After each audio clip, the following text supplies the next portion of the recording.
मराठमोळी जेवणाचा नादच नाही करायचा, विषय टॉपचा. नमस्कार सगळ्यांना.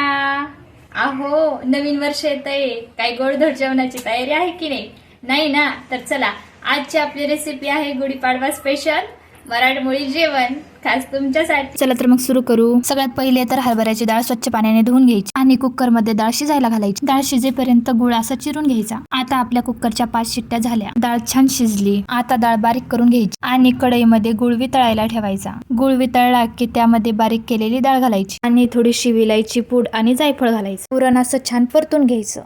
आता आपलं पुरण रेडी आहे. याला साईडला ठेवून आमटीसाठी मसाला भाजून घेऊ. कांदा, खोबरं, धन, आलं, लसूण आणि कोथिंबीर याला छान असं भाजून घेऊ. भाजून झालं की याचं छान बारीक वाटण काढून घेऊ. वाटण काढून झालं, आमटीसाठी एका भांड्यामध्ये तेल घालू. तेल गरम झाल्यावर जिरं, मोहरी, कढीपत्ता आणि नंतर तुमच्या आवडीनुसार मसाला घालायचा. मसाला छान परतून झाला की त्यामध्ये काढलेलं वाटण घालायचं. वाटणला छान असं तेल सुटलं की त्यामध्ये डाळीचं पाणी घालायचं. मीठ घालून आमटीला छान असं 1-2 उकळी आली की आपली आमटी रेडी आहे. नंतर भजे, पापड, कुरडई छान असं तळून घ्यायचं. तळून झालं की लगेच पुरणाची पोळी करायला घ्यायची. आता पीठ घ्यायचं. पिठाची अशी छान अशी वाटी बनवून घ्यायची आणि त्यामध्ये पुरण भरून त्याला अशी बंद करून घ्यायची. पोळी अशी छान हलक्या हाताने लाटून घ्यायची आणि पोळी दोन्ही साईडने तूप लावून भाजून घ्यायची. आता आपली पुरणपोळी रेडी आहे.